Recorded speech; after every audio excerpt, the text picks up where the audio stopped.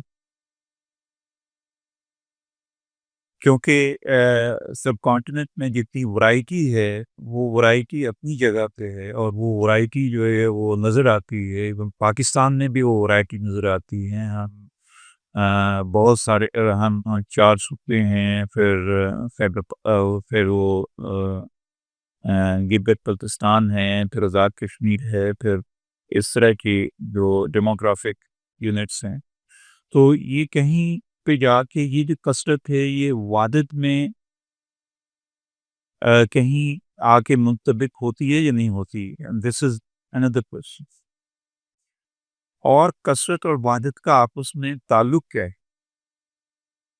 کیونکہ بنیادی جو مسائل ہیں ہمارے پاکستان میں وہ یہی ہے کہ وحدت جو ہے وہ کثرت کو خاطر میں نہیں لاتے ہوئے نظر آ رہے، کہ وحدت جو ہے وہ ایسرٹ کر رہی ہے اپنے آپ کو، اور assertion جو ہے it is at the expense of the variety اور ملٹیپلسٹی۔ یہ جو بنیادی مسئلہ ہے اس کو کیا ایڈریس کر سکتے ہیں یا نہیں کر سکتے؟ تو پھر یہ شروع ہی میں نے بات کی ہے اس میں کہ پاکستان کی جو تاریخ ہے اس کے ساتھ اصل مسئلہ یہ رہا، اور ضیاء الحق صاحب کے دور سے یہ رہا کہ پاکستان کی تاریخ کو اس کے جغرافیے سے ہم نے علیحدہ کر دیا، کیونکہ ہم نے جو ہے 711 سے اس کی تاریخ کا آغاز کیا جب محمد بن قاسم یہاں پہ۔ تو جو محمد بن قاسم سے پہلے کا جو دور ہے وہ بھی ہماری تاریخ کا حصہ ہے، سو اس کو ہمیں اون اپ کرنا چاہیے،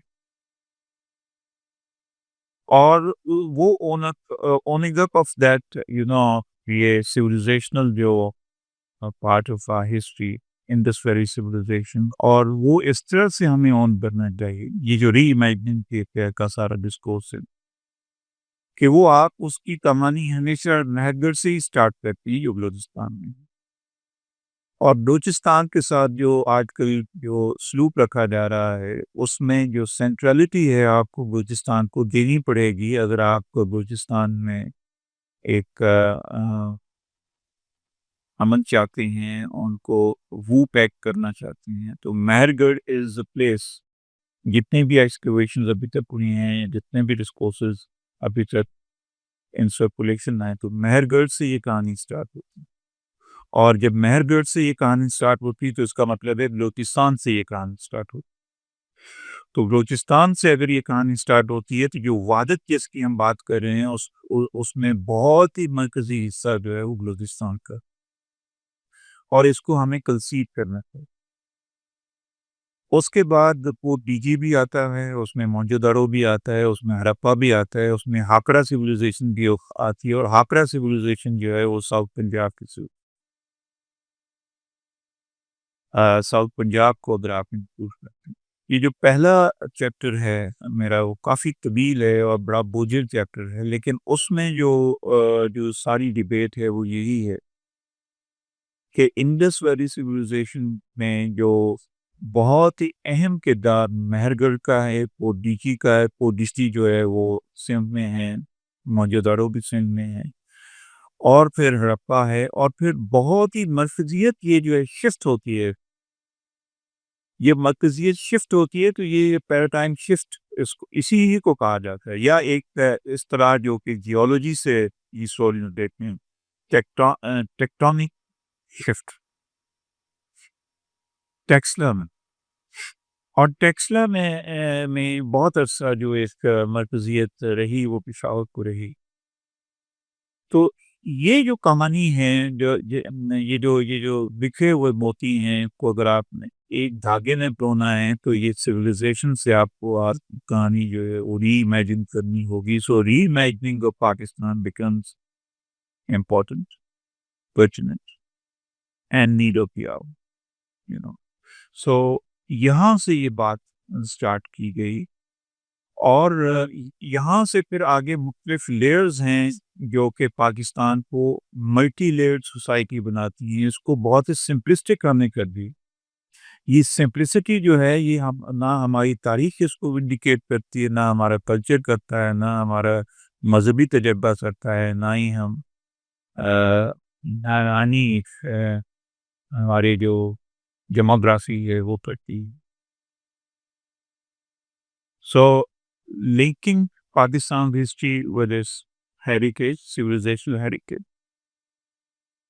اس میں بہت سے لوگ آئے، بہت سے لوگوں نے اپنے اثرات چھوڑے، اس میں ایرینز بھی آئے، اس میں الیگزینڈر بھی آیا، اس میں ہنس بھی آئے، اس میں اسکیچنز بھی آئے، اس میں ایرانی بھی آئے، اور پھر اس میں جو ہے ہم یہ سمجھتے ہیں کہ یہ انڈس ویلی سویلائزیشن کے بعد جو ہے جس کی بہت ساری ورژنز ہیں، اس میں ایک اوٹیجی کی ورژن ہے، ایک ہڑپا کی ورژن، ایک اوٹیجی کی ورژن ہے، ایک ٹیکسٹا کی ورژن ہے۔ ان سارے multiple versions of Indus valley civilisation کے بعد جو بہت بڑا امپیکٹ میں سمجھتا ہوں وہ ٹرکش لیئر کا ہے۔ ٹرکس یہاں پہ آئے، اور ٹرکس نے یہاں پہ آ کے اپنا اثر چھوڑا، اور جتنے بھی ہمارے ایڈمنسٹریٹو سسٹم ہیں، جتنا بھی ہمارا سوشل سسٹم ہے، جتنی بھی ہماری زبان ہے، ہماری شاعری ہے، ہمارے آرٹ آرکیٹیکچر، اس میں ٹرکش انفلوئنس بہت زیادہ، اور پھر کلچرلی ہمارے اوپر پرشینس کا انفلوئنس بھی بہت زیادہ۔ پرشین زبان جو ہے 1837 تک تو مین زبان رہی، اور ابھی بھی میں یہ بہت ہی اسٹرانگ امفیٹکلی یہ اپیل کرتا ہوں کہ پرشین میں ہمیں انٹرسٹ کو اپنے کو ریوائیو کرنا ہوگا، کیونکہ ہماری کلاسیکل ٹریڈیشن سے ہمارا ربط جو ہے وہ ٹوٹ گیا ہے، اور ہماری کلاسیکل ٹریڈیشن جو ہے وہ یا پرشین میں ہے یا عربک میں، دونوں زبانیں جو ہیں وہ ان کے بارے میں ہم لوگ بالکل نہ بولے، اور کسی بھی کام کا جو ایجوکیشنل سسٹم ہے وہ فرم فوٹنگ کے اوپر استوار نہیں ہوتا جب تک کہ اس کی بیسز یا اس کی بنیاد جو ہے وہ کلاسیکل ہیریٹیج میں نہیں ہوتی۔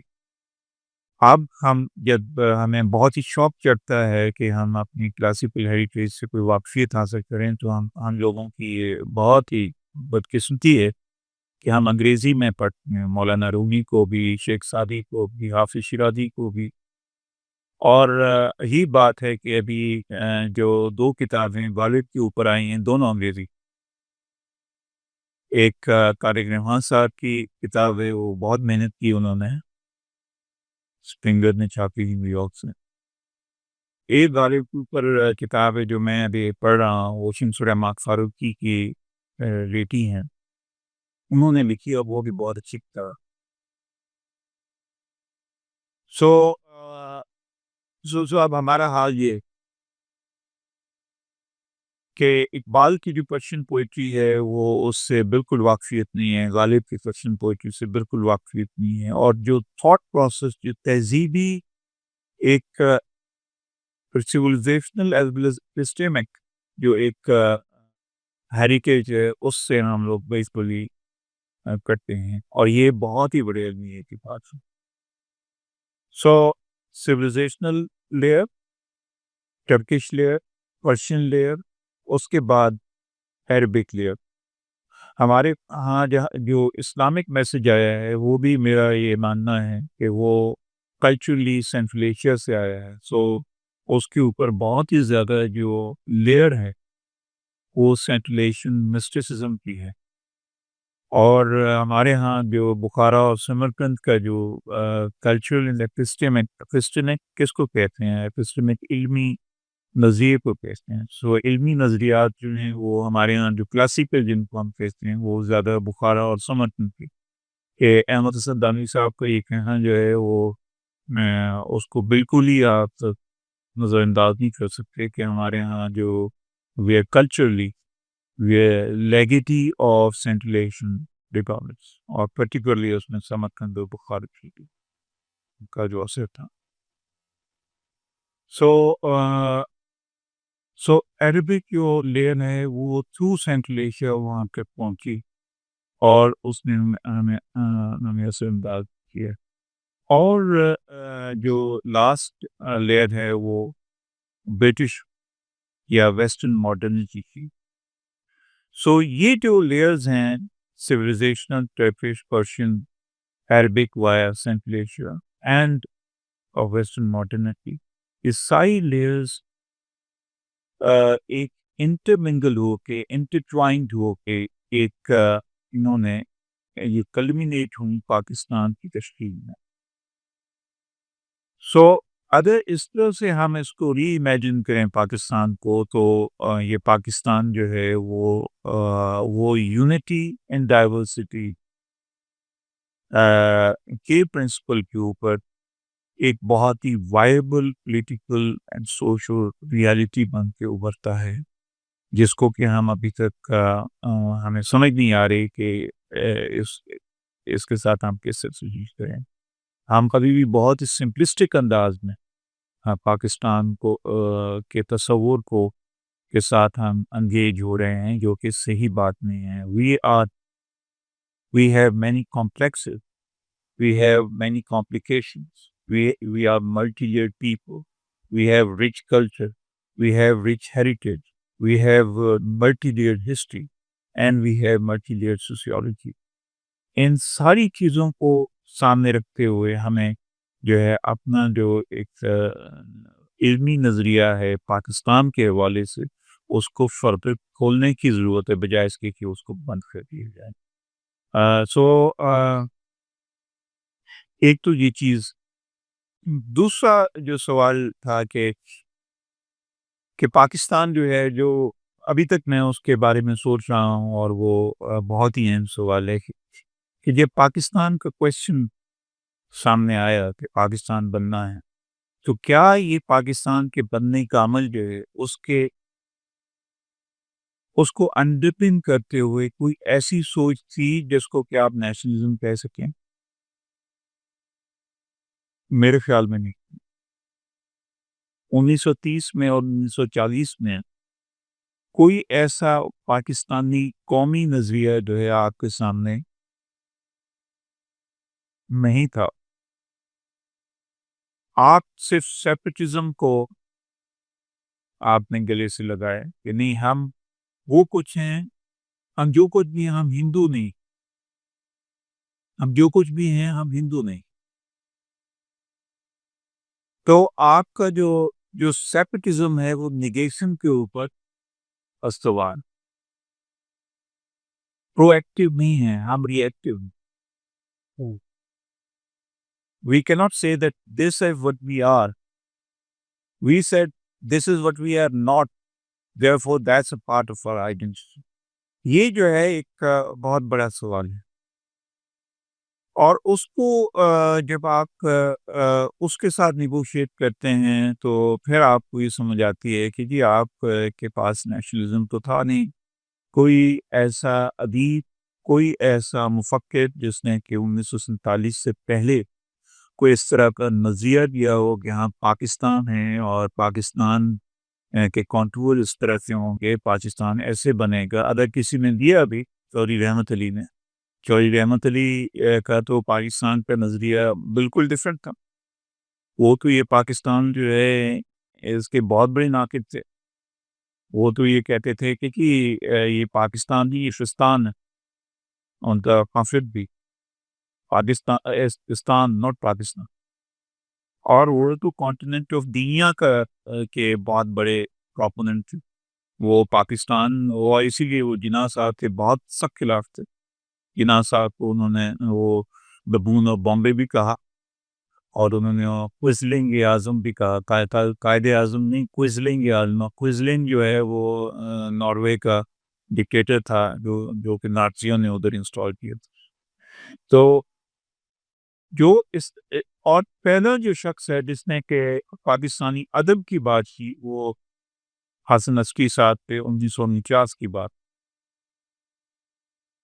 اس کے بعد سے پاکستان کے پاکستانی ادب اور پاکستانی تہذیب اور اسی طرح سے ہسٹورین میں سے آئی ویشی نے پہلی دفعہ بات شروع کی پاکستانی اور مسلم ہسٹری، مسلم کمیونٹی کے اوپر انہوں نے کتاب لکھی، پھر علماء ان پالیٹکس کے اوپر کتاب لکھی، اسی طرح سے پھر کیک عزیز سے انہوں نے کام کروائے، اور اس طرح سے انہوں نے پاکستان بننے کے بعد ہائنڈ سائٹ میں جا کے تو انہوں نے ہسٹری کو ریٹریس کرنے کی کوشش کی، لیکن جب پاکستان بن رہا تھا تو میری نظر سے ایسی کوئی چیز نہیں گزری جس میں کہ کسی نے کہا ہو کہ ہاں جی ہم اقبال کی بات بہت زیادہ کی جاتی ہے۔ اقبال کے حوالے سے یہ بات بہت ہی امپورٹنٹ ہے اس کے اوپر فردر ڈیبیٹ کرنا، کہ اقبال کا جو ویژن تھا وہ پین اسلامسٹ ویژن تھا، وہ مسلمان تھا،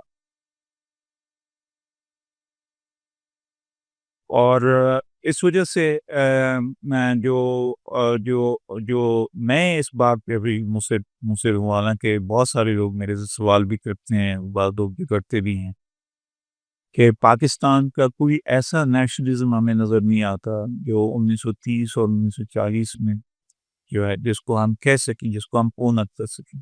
یہ بعد کی بات ہے، یہ 1949 کے بعد کی کہانی کا، اور اس کے بعد جو ہے ہم یہ دیکھتے ہیں کہ پاکستان کی جو آئیڈینٹی ہے اور پاکستان کا جو وجود ہے اس کو اون اپ کیا آج کی بیوروکریسی اور ملٹری نے،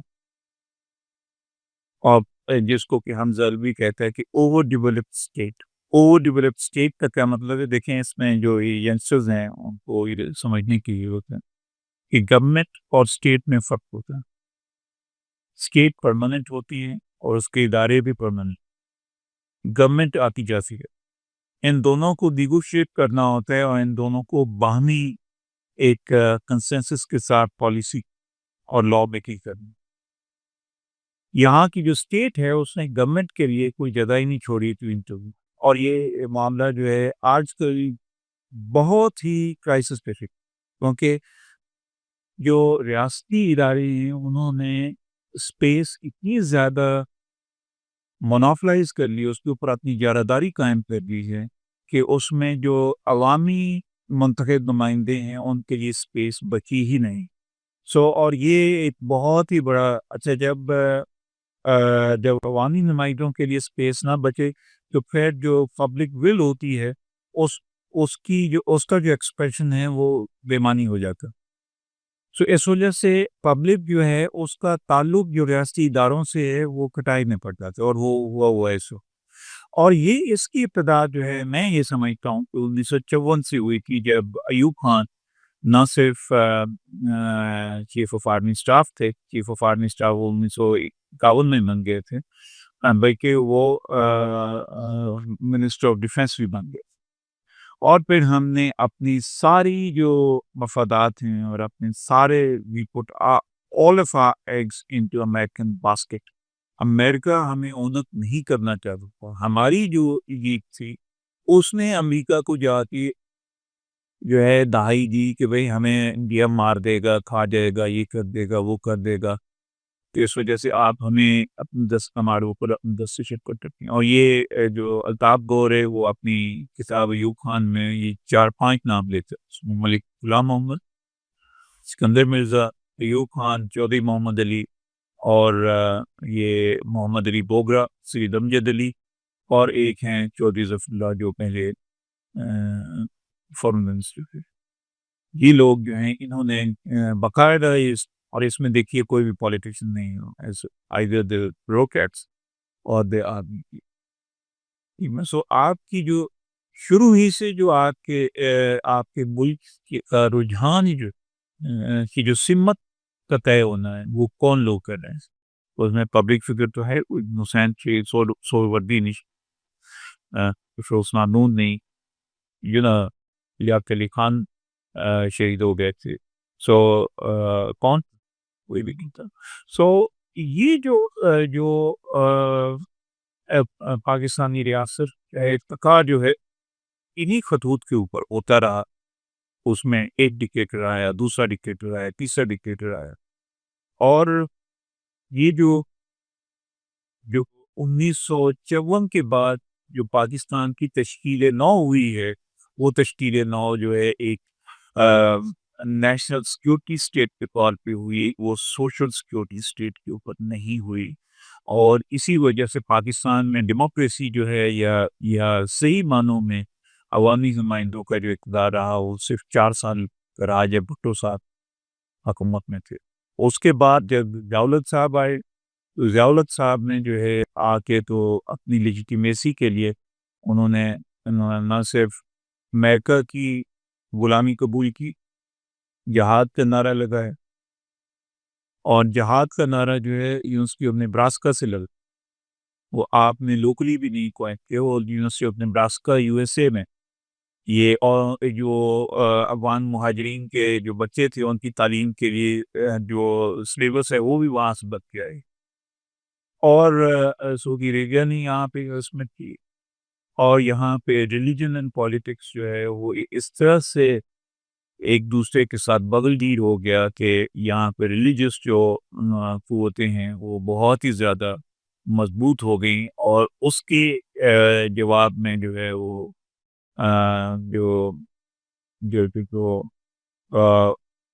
ان کی اقلیت میں ہونے کے باوجود ان کی امندائی جو ہے یہاں پہ بہت ہی مضبوطی سے نظر آئی. ان کو کوئی کوشچن بھی نہیں کر سکتا، آج بھی نہیں کر سکتا. تو یہ ساری چیزیں جو ہیں یہ اس کتاب میں ڈسکس کی ہوئی ہیں، اور اس میں بھٹو صاحب کے بھی مسائل ہیں. بھٹو صاحب جس طرح سے جتنے مقلوب مزاج تھے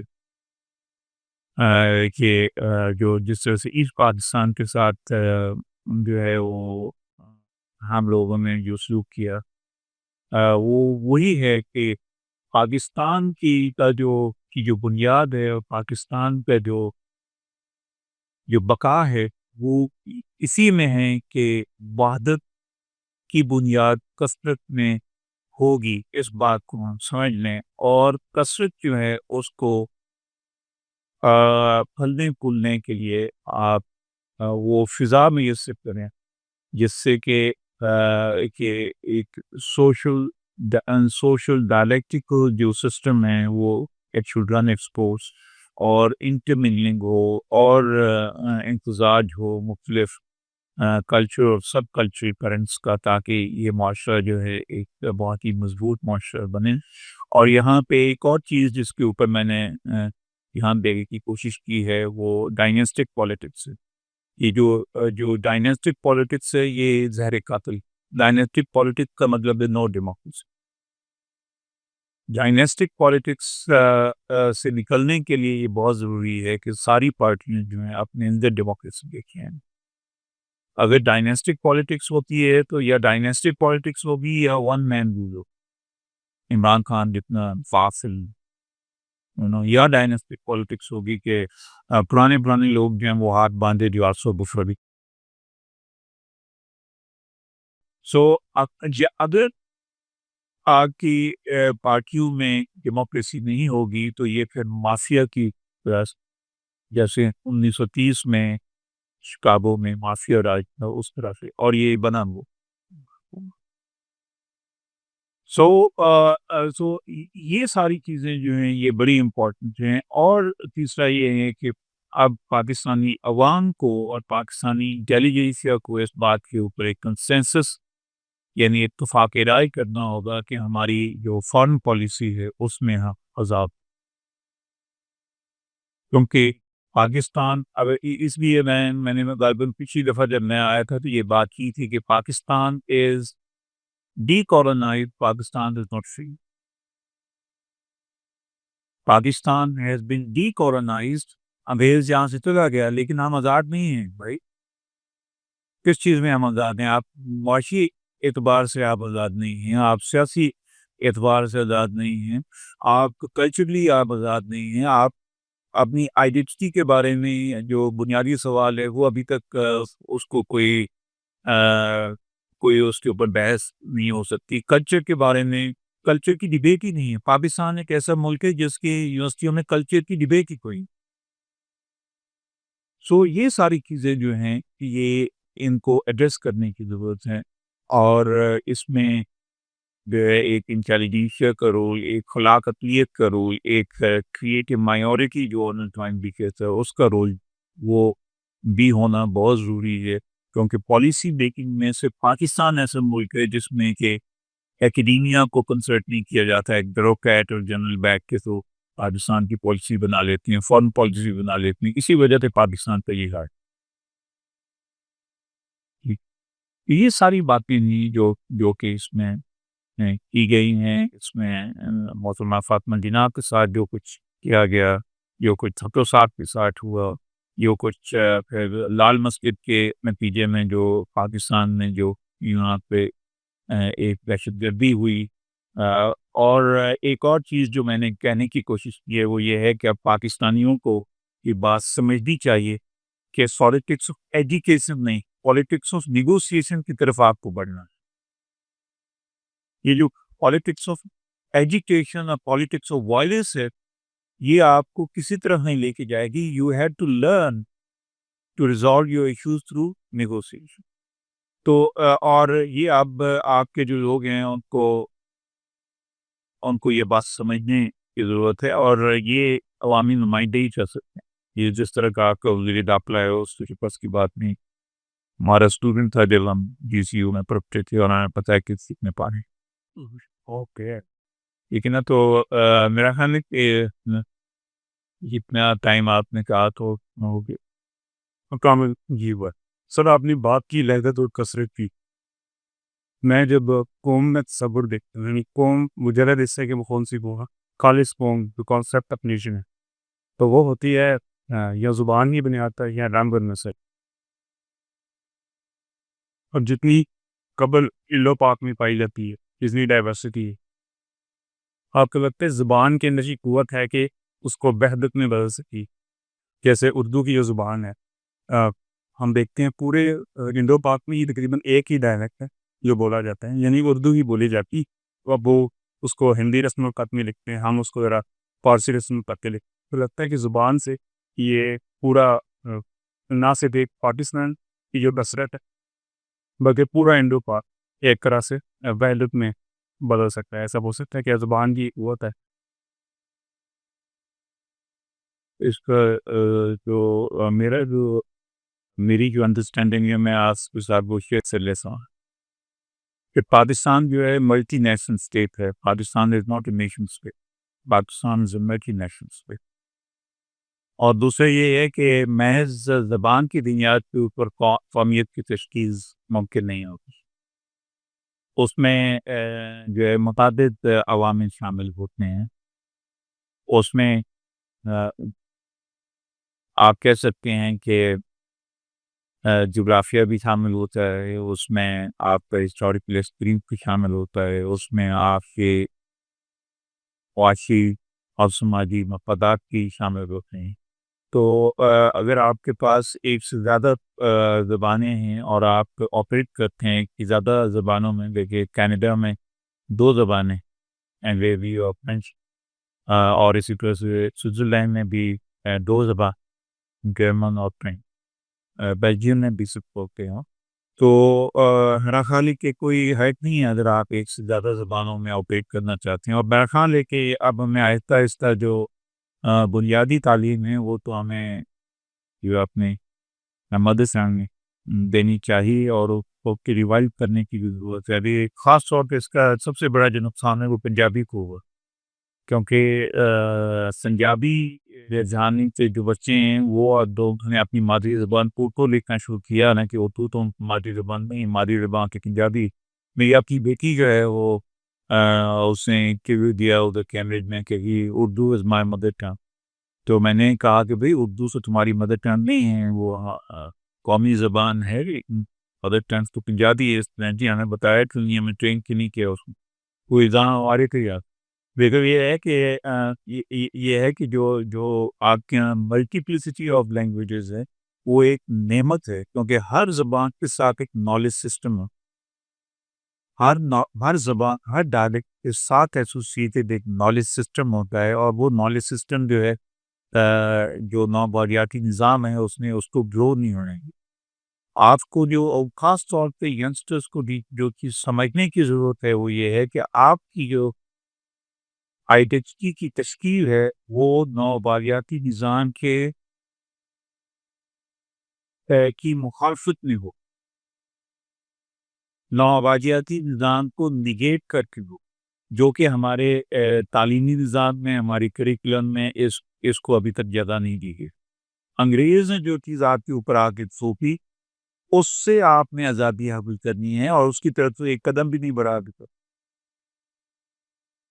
جو زبان ہم بول رہے ہیں، یہ زبان بھی فورٹ ولیم کالج نہ ہوتا تو یہ زبان کہاں ہوتی ہے؟ آپ کو سوچیے. جس طرح سے ہمارا لباس ہے، جو ہماری سوچ ہے، ہم جو لکھتے ہیں، جس طرح سے ہم سوچتے ہیں، جس طرح سے جس کلچر کے ہم اسیر ہیں، وہ کون سا کلچر یو نو کہ میں جب اپنے اسکول سے پوچھتا ہوں کہ آپ کی فیوریٹ سنگر کون سا ہے، تو سب کا 100% ویسٹرن سنگر. شاید کون ٹائپ کے کسی کو. سو جو نوآبادیاتی نظام ہے جس کو آپ کلونیلزم کہتے ہیں، اور آپ اس کو نیو امپیری جو ایتھوس ہے، اس سے جان کیسے چھڑانی ہے. اور یہ بہت زیادہ بحث ہوتی ہے کہ کیا پیسفل رہ کے اس سے جان چھڑائی جا سکتی ہے یا نہیں چھڑائی جا سکتی. بہت جو سنجیدہ لوگ ہیں فرانس فینن جیسے، وہ تو کہتے ہیں کہ پیس کے ساتھ نہیں چھڑائی جا سکتی، اس کے ساتھ آپ کو وائلنس ایکٹ کرنی ہوگی. لیکن یہ ایک خطرناک assertion. Have I answered you? Music. یہ سر مجھے دو تین چیزیں ہیں جو آپ سے پوچھنی ہے. پہلی تو یہ کہ جس طرح آپ نے اس کو بھی دستری سے لے کر آگے بیان کرنے کی کوشش کی ہے، اس میں یہ چیز جاننا چاہتا ہوں کہ جو یہ بھی ہسٹورک ایک چیز ہے، اس میں ہمیں اپنی روٹ تلاش کرنی ہے. روٹ تلاش کرتے ہوئے بہت ساری ہماری ایمبیگوٹیز ہیں جو دور ہوتی چلی جاتی ہیں. پھر ہم اصل کس جگہ سے تعلق رکھتے تھے اور اس جگہ کا کلچر کیا تھا، پھر وہ کلچر کس طرح ایوالو ہوتے ہوئے آگے بڑھا ہے. تو اس میں ایک اور کتاب ہمیں ملتی ہے، انڈس ساگا اجلال کنتاکشر. اس میں انہوں نے کوشش کی ہے یہ بات بیان کرنے کی، جس میں انہوں نے ہماری ایک جو آئیڈینٹی کا میرا سوال ہے ٹھیک ہے، تو انہوں نے آئیڈینٹی کو تھوڑا کلیئر کرنے کی کوشش کی ہے کہ ہم ایک ڈسٹنگوشڈ آئیڈینٹی رکھتے ہیں پاکستانی جو ہے، اور ہمارے ایک انڈس ویلی کے ساتھ ہے وہ تارا آپ کے نامی کی. تو آپ اس چیز سے کس حد تک ایگری کرتے ہیں، اور جو ایک آئیڈینٹی پھر اس کی بیس پر ہماری بنتی ہے، اس کو آج کے دور میں آپ کس طرح سے پلیس کر سکتے؟ دیکھیں، آئیڈینٹی جو ہے نا بنیادی طور پہ تو فلوئڈ کانسیپٹ ہے. آئیڈینٹی بنتی چلی جاتی ہے، اور یہ ایوولوشن کی سٹیجز سے گزرتی ہوئی مثلا میری آئیڈینٹی جو ہے وہ میرے دادا کی آئیڈینٹی سے ڈفرینٹ ہوگی، کیونکہ میرے دادا جو ہیں وہ یونائٹیڈ انڈیا میں پیدا ہوئے. اب ہم لوگ جس علاقے سے ہیں وہ انڈیا کا حصہ تھا، برٹش انڈیا کا حصہ تھا. سو ان کی آئیڈینٹی اور تھی. ان کا اگر پاسپورٹ ہوتا تو ڈفرینٹ ہوتا میرا پاسپورٹ.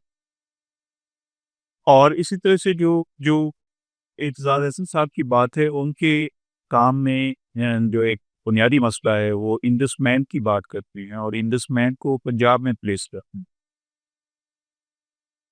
اچھا، اور اصل مسئلہ ہے یہی کہ سینٹرلٹی آف پنجاب کو اگر آپ اس کا ڈھول پیٹتے رہیں گے تو پھر مسئلہ وہیں کا وہیں رہے گا. آج وحدت کو اتنے زور سے پکڑے رہیں گے کہ کثرت جو ہے وہ پیچھے رہ جائے گی.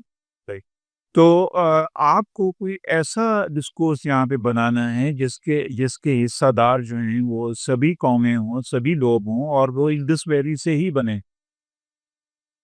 اور انڈس ویلی سے ہی اگر آپ کہانی کو اسٹارٹ کریں گے تو تبھی بنے. ٹھیک. ہاں، ورنہ تو یہ ہے نا، کہ ورنہ یہ ڈبیٹ شروع ہو جائے گی جو سندھ میں تھی کہ محمد بن قاسم کیا یارے تھا یا وہ ہمارا ہیرو تھا. بالکل ٹھیک ہے. تو یا محمود غزنوی جو ہے وہ یہاں پہ لوٹنے کے لیے آیا تھا، اسلام پھیلانے کے لیے. اور یہ ہمارے ہسٹری ڈپارٹمنٹ جو جی سی یو کا ہے 1994 میں، اس میں باقاعدہ لڑائی ہوئی اس کے اوپر، اس پوائنٹ کے اوپر، اور باقاعدہ جو ہے وہ ہاتھا پائی ہوتے گئے. سو یہ ایسے مسائل ہیں. اور اسی طرح سے جو میں دیکھیں، ایک اور جو نوجوانوں کے لیے جو بات آپ کی، thank you very much for asking such a good question, کہ مجھے یہ بات یاد آ گئی. دیکھیے، یہ جو ہم مزاحمت کی بھی بات کر رہے تھے، والس کی بھی بات کر رہے تھے، تھیرائزیشن جو ہے، ہم لوگ جو تھیرائزیشن کرنے میں بہت کمزور ہیں، تھیری بنا سے، نظریہ بنا. ہمارے نوجوان بھی، ہمارے پڑھانے والے بھی،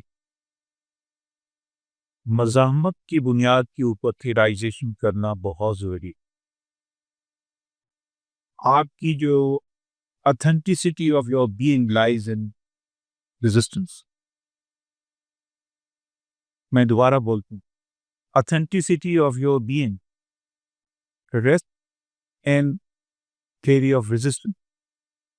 ریزسٹ کا آپ نے امریکہ کو کرنا ہے، آپ نے ویسٹ کو کرنا ہے، آپ نے اپنے اوپر جو مسلط لوگ ہیں ان کو کرنا ہے. یہی آپ کو اتھینٹیکیٹ کرے گی، یہی آپ کو سچائی کے راستے پہ لے جائے گی، ورنہ کوئی اور راستہ نہیں. یہ شاید آپ کو کوئی اور بتائے بھی نہ، اور کسی میں کہہ رہی تھی کیورت بھی نہ ریزسٹنس. اور اس کے لیے میں ہمیشہ یہ کہتا ہوں، اور اپنے اسٹوڈنٹس کو بار بار یہ کہتا ہوں، کہ ٹیپو سلطان کو ہمارے اس میں ہونا چاہیے، ہمارے فاؤنڈنگ فادرز کی لسٹ میں ہونا چاہیے. The one who lay down his life for freedom. ہم لوگ بہت ہی کنفیوزڈ ہیں فریڈم کے ونس. اس کو انگریزی میں کہتے ہیں ambivalent about the concept of freedom. اور یہ سب سے بڑی ٹریجڈی ہے ہم لوگوں. We are not at all clear about what does it mean by freedom. جو نا وہ اور اس میں یہ ہے کہ جو ہماری کلچرلی ابھی خسرو بہت امپورٹنٹ ہے ہمارے لیے، اور بیوٹیکلی جو ہے وہ یہ بہت امپورٹنٹ ہے کہ خسرو ہمیں ایک شہید چاہیے جو جو جو جو جو فریڈم کے نام پہ جس نے اپنا سب کچھ بات چاہتا، تو وہ بھی انگریزوں کے ساتھ نظام حیدرآباد کی طرح صلح کر سکتا. تو نہیں جاؤ جننا کر لو جو کہ موت کو گلے لگا کے حیات جاوداں پا جانا، یہ اس کو کہ ٹھیک ہے. یہ بہت امپورٹنٹ. یہ آپ کی بات سے مجھے بات یاد آئی. Thank you very much for asking this. اور دوسری اور جو بات آپ نے کہ ایک یہ اطلاعی کے حوالے کی، دوسرا آئیڈینٹی جو ہے نا وہ ایوالو ہوتی رہتی ہے. دیکھیں اب ہم نے دوبارہ سے ہماری آئیڈینٹی، ہم اپنی آئیڈینٹی کو اتھینٹیکیٹ کرتے ہیں اپنے آپ کو ایسوسیٹ کر کے سویلائزیشن سے. ہاں، لیکن ابھی ہم نے اپنی آئیڈینٹی کو ری انوینٹ کرنا ہے، جو ہم نہیں کر سکے in the light of opposition to colonial regime and colonial ideology. colonial ideology نے ہمارے ساتھ کیا کیا ہے؟ ہمیں نیا سسٹم آف نالج دیا ہے جو ان کا ہے، ہمارا نہیں ہے، اور ہم اس کے قیدی ہو کے رہ گئے ہیں. ہمارا اپنا نالج سسٹم کیا ہے؟ کوئی ہے اس کی تلاش، پھر اس کو کرنا بہت مشکل.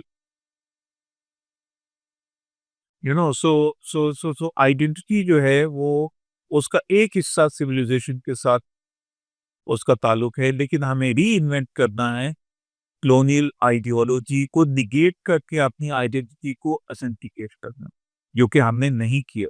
ہمارے ہاں ہسٹری جو جس طرح سے لکھی گئی ہے اس میں جو ہے گورنر جنرل کیا یہاں پہ بدماشی کرتا تھا، کوئی اس کا ذکر نہیں. جو ڈرین آف ویلتھ یہاں سے ہوئی اس کا کوئی ذکر نہیں. کوہ نور تم یہاں سے چرا کے لے گئے ادھر، اس کا کوئی ذکر نہیں. سیکنڈ ورلڈ وار میں سب سے زیادہ بندے کس یہاں کے مرے. آج جو ہے فرانس میں جا کے تو وہ مودی جو ہے وہ سلوٹ لے رہا ہے کہ جی یہ انڈیا بھی وہ تھے. تو یہاں آپ میں سے کس نے بات کی اس کے بعد؟ سو اچھا جو آپ کی آئیڈینٹی ہے اس کو ری انوینٹ کرنے کی ضرورت. اور ری انوینٹ کیا، یہ پرنسٹن میں یہ سوال ہوا تھا میرے سے ہی کہ بھائی دیکھیں آپ کی بات سن کے تو ہمیں یہ لگا ہے کہ آپ کے یہاں تو کلونیل موومنٹ آئے ہی. میں کہا بالکل نہیں ہے. ان کا سارا نظریہ علم جو انڈینس کا ہے وہ کلونیلزم کے اگینسٹ کھڑا. ہمارے ہاں جو ہے کلونیلزم کا ذکر ٹھیک ہے کہ جنیا والا باغ بھی پتہ نہیں کہ کس طرح سے پڑھاتے بھی I don't know. اس کا ہلکا سا ذکر ہوتا ہے اس سال میں وقت. دیکھیے لیکن مجھے یہ کوشچن اللہ آپ سے یہ کر رہا ہے کہ ری انوینٹ اگر ہم کرتے ہیں اپنی آئیڈینٹی کو، تو بات یہ ہے کہ اس وقت ہم تیرہ میں جی رہے. We have all the system in Pakistan جو ہم نے بورو کی ہے دا سسٹم. میں اپنا لیگل سسٹم ہٹا لوں گا تعلق، میں اپنا لیگل سسٹم دیکھتا ہوں تو it is borrowed now. Borrow ہر ایک آپ کا پروسیجر وہاں سے لیا گیا، آپ کا اسٹارٹڈ لا وہاں سے لیا گیا، ہر چیز ہم نے وہاں سے لی. باقی آپ ایڈوکیشنل سسٹم ہے، آپ کا ایڈمنسٹریٹو آپشن ہے، سب کچھ وہاں سے ہے. آئیڈینٹی اگر ری ایمنٹ کرنی ہے یا ری ڈیفائن کرنا ہے تو اس کے لیے آپ کو سوئچ کرنا پڑے گا نا کہ آپ ایک کلونیل سسٹم کو خیبہ کھیل کر کہیں اور کسی اور جائے. اس کے لیے کیا ہو سکتا ہے؟ ایک سے دو چیز ہو سکتے ہیں. یا تو آپ اپنے آپ کو کسی اور سویلائزیشن سے جو کہ آپ کی اپنی بھی ہو سکتی ہے، آپ اس میں رولس تلاش کریں اور چیک کریں کہ وہاں پہ کس طرح بھی سارے سسٹمز تھے. تو پھر ایسا ہو سکتا ہے you go back to your civilisation اور اس کے سسٹمز کی طرف آپ یوز کرتے ہیں.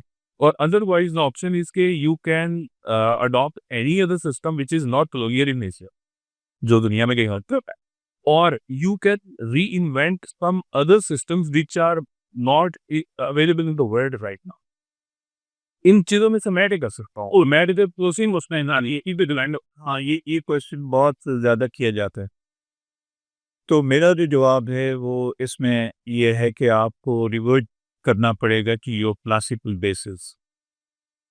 آپ کو جو ایجوکیشن کا سسٹم تھا پرائر ٹو جو برٹش، وہ کن کے اوپر تھا؟ وہ اس میں رومی آتا تھا، اس میں حافظ شیرازی آتا تھا، اس میں ہیر وارثہ ہے آپ کے پاس ایک سرمس ہے. آپ ان کے ساتھ انگیج آج مولانا رومی تقریباً ہر یونیورسٹی میں پڑھایا جاتا ہے لیکن انگریزی میں پڑھایا جاتا ہے. سو آپ کو یہ جو آپ یہ افورڈ نہیں کر سکتے جیسی کلونلزم نے جو کچھ آپ کو بنایا ہے وہ آپ اس کو بالکل ہی اٹھا کے بالکل نہیں، آپ کو اس کو بھی اونر کرنا پڑے گا، لیکن اس کو دوبارہ سے ری ایویلویٹ کرنا پڑے گا آپ کو اس اینک سے جو کہ کلاسیکل علوم آپ کو فراہم کرتے ہیں. اس میں 4 سال 4 مہینے 4 دنوں کا جب بچہ ہوتا تھا پھر اس میں بسم اللہ ہوتی، اس کو کیا پڑھایا جاتا؟ قرآن، پھر حدیث، پھر شیخ سعدی، یہ پلستان بوستان، پھر شاعری، پھر جو ہے وہ منطق، پھر ریاضی، پھر تو جو کلاسیکل علوم تھے جس میں کہ شیخ سعدی آتا تھا، جس میں حافظ شیرازی آتا تھا، جس میں کچھ آپ کے لوکل روایات آتی تھی، وہ ان کو آپ کو ایک ماڈرن موڈ میں کنورٹ کر کے تو وہ یہ لوگ کر رہے ہیں، یہ انڈینز کر رہے ہیں. انڈینز جو ہے شکاگو میں اگر تو پرشین پڑھا رہا ہے تو وہ انڈین پڑھا رہے ہیں. میں کیمبرج میں تھا تو لوگ اردو پڑھنے کے لیے جاتے تھے تو لکھنؤ اور دیہی میں جاتے تھے. ہم کہتے تھے کہ بھائی ادھر اورینٹل کالج ہے ہمارے پاس. کہیں جی نہیں, وہ وہاں پہ تو ہمارے فارن آفس جو ہے وہ ہمیں اجازت نہیں دیتا ہو. تو اردو بھی سیکھنے کے لیے وہ کہاں جا رہے ہیں؟ دہلی اور لکھنؤ. آپ کے پاس تو اس کے لیے بھی نہیں آ رہے. سو سملرلی پرشین بھی سیکھنی ہے تو وہ ادھر جا رہے ہیں. تو ہم یہاں پہ کیا کریں؟ ہم نے تو اردو میں بھی اپنی ساکھ جو ہے اس کو ابھی بھی جو انٹرنیشنلی اردو کے جو مشاہیر ہیں ان کے اوپر جو لکھا جا رہا ہے وہ زیادہ تر تو انڈین لکھتے ہیں. ٹھیک ہے نا. تو آپ کو اپنے کلاسیکل علوم کو ایمبریس کرنا ہے اور ان کو دوبارہ سے ان کو ری ایویلویٹ کرنا ہے in the light of the tools that Western knowledge system have provided you. لیکن آپ کو یہ گلوبل ایرا تھا, یہ اورینٹلسٹ جو نالج سسٹم ہے اس کو منوعاً قبول کر لینا, یہ اس میں آپ کی فلاح نہیں ہے. اگر فلاح ہوتی تو یہ 70-75 سال میں آپ کہیں ٹھیک پہنچ چکے. دیٹ از کچھ کہ کلاسیکل ابوب جو ہیں وہ جب تک ان کے ساتھ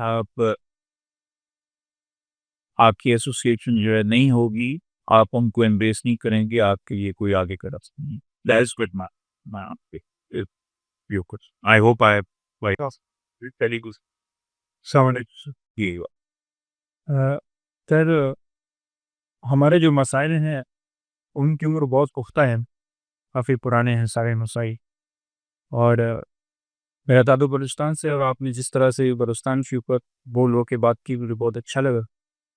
سوال یہ ہے سر, آپ کہہ رہے ہیں کہ کثرت سے وحدت کی طرف ہم جانا چاہتے ہیں, تو کثرت میں موجود جتنی بھی آئیڈینٹیٹیز ہیں تو وحدت کی طرف بڑھنے کے لیے کیا ان آئیڈینٹیٹیز کو ایکسیپٹ کرنا ضروری نہیں ہے؟ ضروری. اور دوسرا سوال یہ کہ اجتماعی طور پہ ہم ان مسائل کو حل کرنے کی کوشش کر رہے ہیں, لیکن چونکہ اجتماعی جو ذمہ داری ہے وہ انفرادی لاپرواہی میں سبب لگتی ہے, تو انفرادی جو ہمارا اس میں کردار ہونا چاہیے وہ کیا بات؟ دیکھیں, انفرادی کردار کی تو اس میں کوئی گنجائش میری نظر میں تو ہے ہی نہیں. اس میں تو آپ کو ایک کنسنسول جو ارینجمنٹ ہے وہ کرنا ہوگا. آپ کو ایک ساری قوم کو ایک اتفاقی رائے پیدا کرنا ہوگا کہ بھئی کثرت کی جو مفادات ہیں وہ مقدم ہیں وحدت کے انٹرسٹ کے اوپر. اور یہ ہم لوگوں کو کوئی حق نہیں ہے بلوچستان کو اپنی کالونی کے طور پہ ٹریٹ کرنے کا. بلوچستان کے بارے میں تو بلکہ سنڈے من نے کہا تھا, جس نے یہ یوب اور سنڈے من بنایا, کہ اس کی ایک بہت مشہور کہاوت ہے کہ when it comes to Pathans, feed them. When it comes to Sindhis, suppress them. When it comes to Punjabis, rule them. When it comes to Baloch, respect them. ٹھیک ہے. تو یہ بات غالباً ہمارے پی ڈی آپ پارا یا ان لوگوں کو شاید ان باتوں کا علم نہیں ہے, آپ کو مزید پڑھنے کی ضرورت ہے تھوڑی بہت. اور بلوچستان کی ہسٹری کو جو ہے وہ سب کو پڑھنا بھی چاہیے, اور اس کی جغرافی کے بارے میں اور اس کے کلچر کے بارے میں زیادہ نالج بھی ہونا چاہیے. سو اتفاقی رائے کی ضرورت ہے, اور اتفاقی رائے بھی جو ہے سب سے ترجیحی جو بات ہوگی وہ بلوچوں کی رائے. جو بلوچستان کا فیصلہ جو ہے وہ بلوچستان سب سے پہلے کرے گا, اور پھر ہم اس کے اوپر اس کا ساتھ کریں گے, ہم اس کے اوپر بیٹھ دیس تو وہی کثرت اور وحدت کا آپس کا تعلق اس طرح سے بنے. اسی طرح سے خیبر پختونخوا میں جو بھی ہے وہ پہلے وہ اپنا فیصلہ کریں گے, وہ اپنی ترجیحات بتائیں گے, اور پھر جو ہے وہ وہاں سے بات چلے گی, نہ کہ یہ جو ہے یہ ایک ڈکٹیٹوریل بنے گا. سو اس وجہ سے جو پبلک ول ہے اس کا ایکسپریشن جو ہے وہ بہت ہی ضروری ہے. اور ماڈرن جو پولیٹیکل سسٹم ہے جو بھی عصر حاضر کا ہے اس میں تو ایکسپریشن آف پبلک ول سب سے امپورٹنٹ یہ ہے. یہ میں کہہ سکتا ہوں ٹھیک ہے بات میں، اور میں تو کمیٹڈ ہوں اس بات کو دیکھ کے۔ جی ٹھیک ہے وہ سر ایک تو یہ بات ہے کہ جو آپ نے کہا کہ ہم اپنی آئیڈینٹی تشکیل دے سکیں رجسٹ کرتے عمومی طور پہ جو آئیڈینٹیز کے بارے میں ہم پڑھتے ہیں سنتے ہیں وہ تو یہ ہے کہ آپ کی کچھ افرم کرنا ہوتا ہے اپنی آئیڈینٹی کے بارے میں، وہ آپ کی اگر وائس چل رہی ہے تو آپ یہ کہ افرم کرنا تو ویو کرنا، بلکہ آپ کا وجود جو ہے اسی میں براہ چڑھا ہوتا ہے۔ لیکن جو آپ بات کر رہے ہیں وہ یہ ہے پہلے نئے جو آئیڈینٹیز آئے بھی لیئرس ہیں، ملٹیپل لیئرس ہیں، جیسے آپ نے ایک کہا پہلے ان کو نگیٹ کرنا تو، اور پھر آپ کی یہ دوسری والی بات جو قسم وحدت والی ہے، یہ دونوں میں اتنے تھوڑا سا تضاد نظر آ رہا ہے یا بھی تفہیم میں شاید۔ دیکھیں جو ہے نا ریزسٹنس کی بات دیکھیں، جو ہماری جیسے جو لوگ ہیں جن کا ایک ماضی جو ہے وہ نوآبادیاتی جبر کے تحت گزرا ہے، مطلب یہ ہے کہ ہمارے اوپر سونپی گئی چیزیں، نظام تعلیم پھونکا گیا، ہمارا رہن سہن بدل گیا، ہماری سوچ بدل گئی، ہمارے فکر کرنے کا ہمارا just to contemplate the way we contemplate it from the point of view of the dominating forces. Dominating force کو ہمیشہ ریزسٹ کرنا، ڈومینیٹنگ فورس کو ریزسٹ کرتے ہوئے آپ کے لیے جگہ کریٹ ہوتی ہے، آپ کی نظریں بھی بلند ہوتے ہیں، اور آپ ایک جو ہے آپ اپنے وجود کو ڈیفائن کرتے ہیں، ریڈیفائن۔ اور سب سے بڑا سوال جو دنیا میں ابھی تک ہے وہ یہی ہے کہ وجود کیا ہے؟ وجود کیا ہے کا جواب جو ہے آپ کو اس وقت ملتا ہے جب آپ ڈومینیٹنگ فورس کو جب آپ کہتے ہیں کہ نہیں، یو سے نو پہ، اور آپ جو ہے نا بہت حد تک یہ ہوتا ہے کہ وہ جو سوکریٹیز کے بارے میں کہتے ہیں نا کہ یہ پیالہ نہ پیے آتا ہم لوگ، تو اس نے کہا کہ یہ پیالہ اگر میں نہیں پیوں گا تو میں مر جاؤں گا۔ کیوں مر جاؤں گا؟ کیونکہ یہ پیالہ نہیں پیوں گا، یہاں سے بھاگ جاؤں گا تو، یا ان کی بات مان ہوگا تو جھوٹ کا ساتھ ہوں، اور جھوٹ کا ساتھ دینے کا مطلب یہ ہے کہ مر جانا۔ سو اس نے اپنے وجود کو اتھینٹیکیٹ کر دیا، اس نے اپنے وجود کو جو ہے ایک ہمیشگی بخش دی کہ آج بھی ہم ذکر کر رہے ہیں اس کا۔ تو اس وجہ سے جو یہ ایگزسٹنس کی بات ہے وہ ایک particular terms of neo colonial states. یا آپ مجھے بتائیے، ڈونلڈ لو یا ڈیوڈ لو جو بھی وہ کم وقت تھا، وہ اس کا وہ آ کے تو یہاں پہ جو ہے ساری حکومت تبدیل ہو جاتی۔ اب سارے پاکستان کی نگاہیں لگی نہیں ہیں کہ یار وہ وہاں پہ ایسا ہو گیا تو یہاں پہ ایسا ہو جائے گا، اور وہاں پہ وہ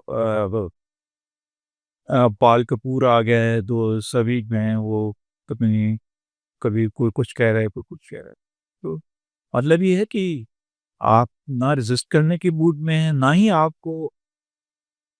آپ نے اتنی گٹس گریٹ ہے، اور آپ نے اتنی اسپائن ہے، اور کہ یو سے یا کیا اور I'm not really proud of the fact کہ we're at the beck and call of those people sitting in Washington. So is it freedom? Without freedom, you're not you. You're sub-you. So جب آپ اور freedom جو ہے یہ بات بہت لوگ کرتے ہیں، لیکن پتہ نہیں وہ اس پہ بلیو کرتے ہیں یا نہیں کرتے۔ فریڈم ایسی نہیں ملتی۔ فریڈم کے ساتھ جو بہت ہی انجوائنڈ ہے چیز، وہ سیکریفائس۔ پاکستان تو آپ کو مل گیا کیونکہ جناح صاحب نے آرگیو کرنے کی اتنی پاور تھی، انہوں نے اتنا افیکٹولی آرگیو کیا اور انگریزوں کا بازو بیلنے میں آیا وہ تھا وہ، اور کیا کہتے ہیں یہاں جو کرنی تھی وہ نا آپ ایک اتنی ہے کہ جانی قربان کی پاکستان کی، ایسی جھوٹ بولتے ہیں جو لاکھوں لوگ قربان تھے، کوئی لاکھوں لوگ قربان تھی، پاکستان بن گیا تو اس کے بعد آتے ہوئے لڑائی. سو یو نو سو آپ نے کمپرومائز کیا، your nation of compromise be, اس سے ہمیں باہر نکل، اور اس سے باہر نکلنا کیا ہے، تھیوری کی بنیاد کے اوپر آپ کو اپنی تھیوری بنانی پڑے گی، تھیوری آف ریزسٹنس. دوسروں نے تو بنائی ہے، آپ نے تو کوئی ایسا کام کیا ہی. تھیوری آف ریزسٹنس آپ بناتے ہیں تو وہاں پہ علماء کرام آ جاتے ہیں، وہ سارا ڈسکورس ہی ہائیڈیک ہو جاتا ہے،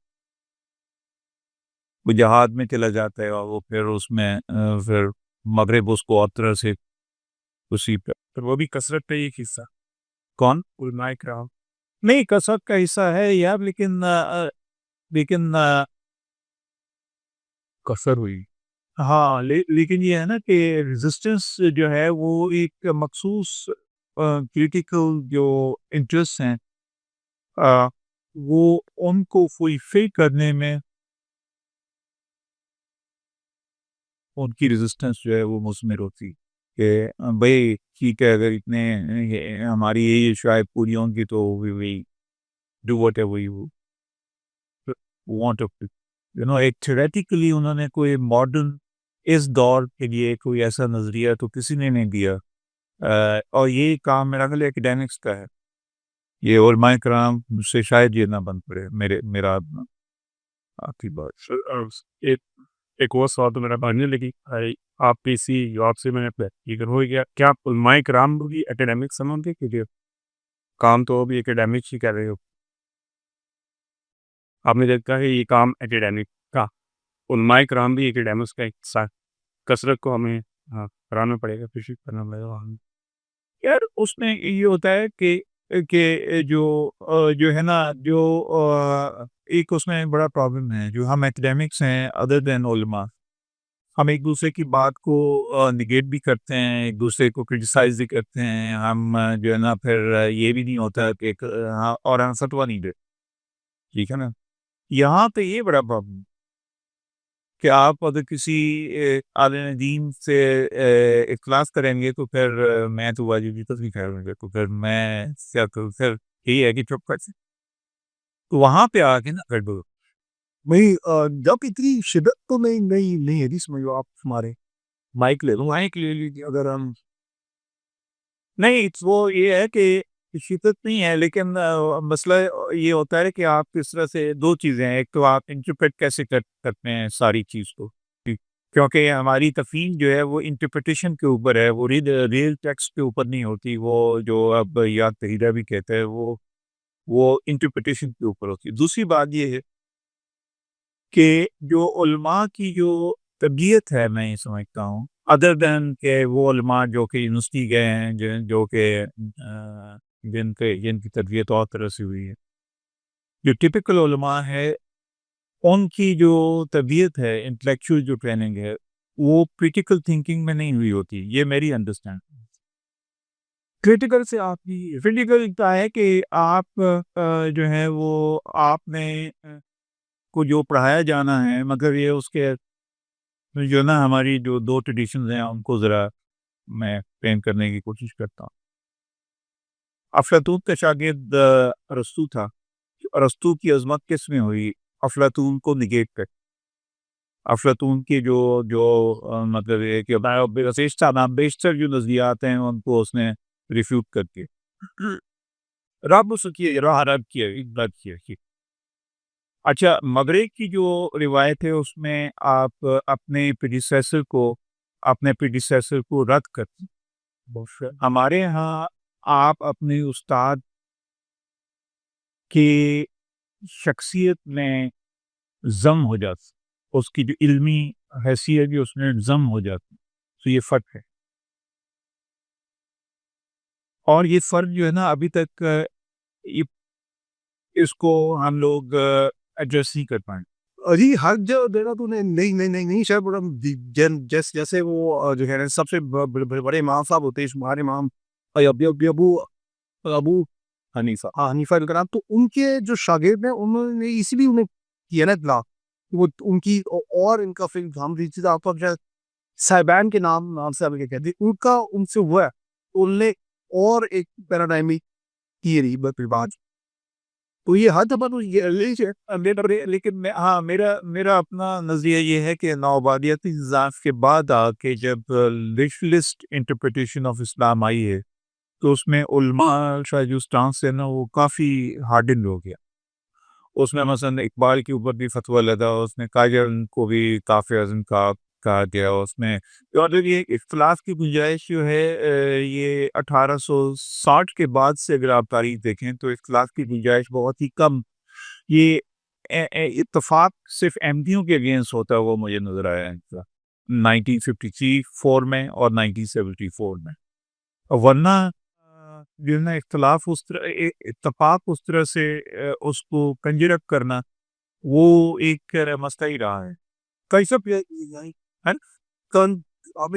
وہ اس کو اتفاق کا حصول جو ہے نا اچھا ہاں وہ مسئلہ رہا ہے جو مجھے سمجھ میں آتی بات، اسی وجہ سے جو ماڈرن ایرا میں جو ریلیجن نے آپ سب جو پارٹ پلے کیا ہے وہ اختلاف رائے کو پروموٹ، اس کی وجہ سے زیادہ اختلاف کا جو ڈیوائسو ٹول کے طور پہ وہ زیادہ مجھے نظر آتا ہے ریلیجن جو ہے، حالانکہ میں خود پریکٹسنگ مسلم ہوں لیکن جو ہے 1860 کے بعد یہ نا ایک گروہ دوسرے گروہ کے خلاف بس پیکار ہی رہا ہے ہمیشہ اس طرح سے، تو محض ریلیجن کی بنیاد کے اوپر آپ جب تشکیل کرتی تو وہ بات پچھلے پوری 100-150 سالوں میں وہ بن نہیں پا رہی میری دانش، وہ اس میں مطلب یہ ہے کہ احمد رضا خان بریلوی کے فتاوی دیکھیں وہ ہر ایک کو کافر کہتی ہیں سوائے اپنے آپ سے، جو دیوبندیوں کو دیکھ دیں تو سب سے پہلا فتوی نے شیعوں کے خلاف دیا، پھر اسی طرح سے جو اور کچھ لوگ ہیں مطلب یہ ہے کہ وہ سیالکوٹ کے کون سے بڑا شو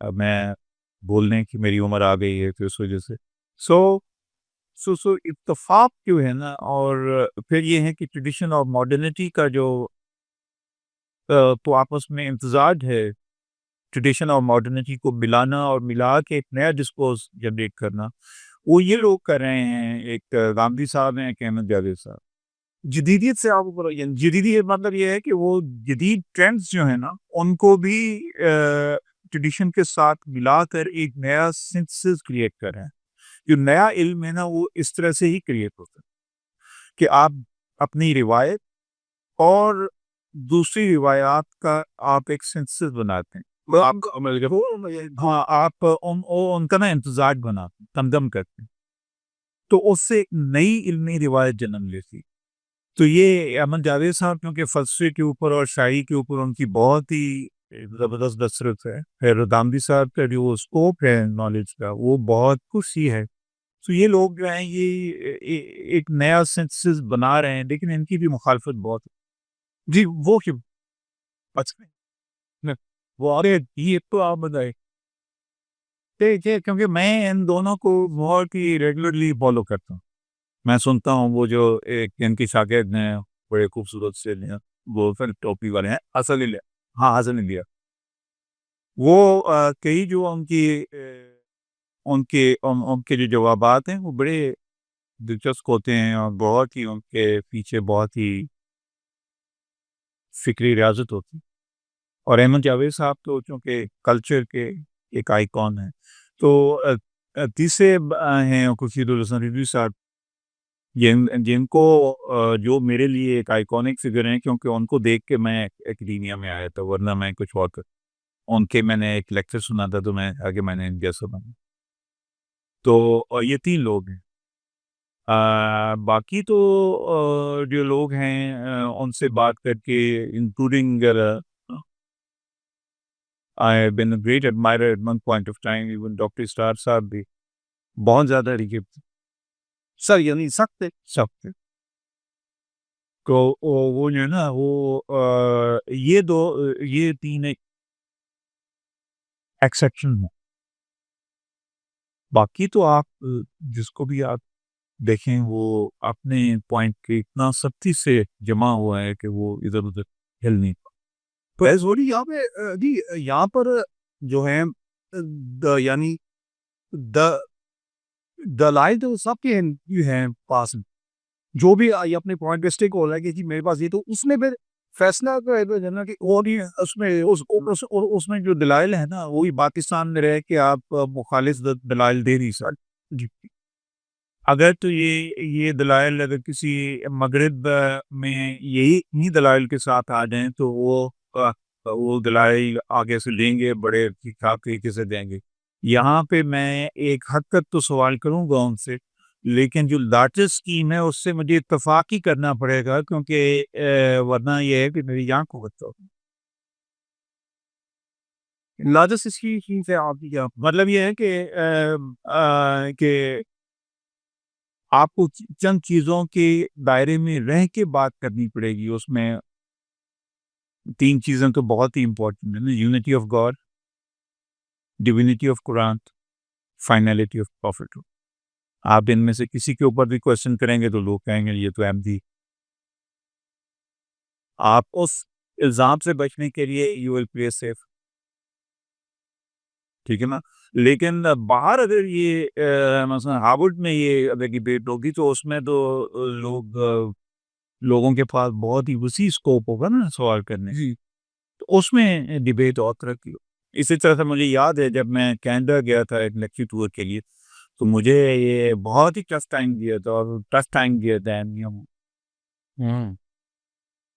نو میں پسینے آنا شروع, کیونکہ وہاں پہ تھا کہ وہاں پہ تو ان کو سیفٹی تھی, وہاں کے تو انہوں نے میری بین بجا دی. انقلابی فرانس ہو گیا, یہ جتنے بھی انقلابات ہیں, اور یہاں کے آپ گستاخی کے جو اور آئرو واقعات دیکھیں, یہ جو میس سائیکوسس ہے اس کی کیا وجوہات ہے, اس کے بارے میں بتائیں. کیا پاکستان کے اندر اس وقت کوئی ایک کسی طرح کا میس سائیکوسس پر کم بڑھ رہے ہیں, جس طرح سے لوگوں میں ایک طرح کی ایڈیولوجی وہ بھی بڑی کر. دیکھیں میرا اپنا خیال یہ ہے کہ جب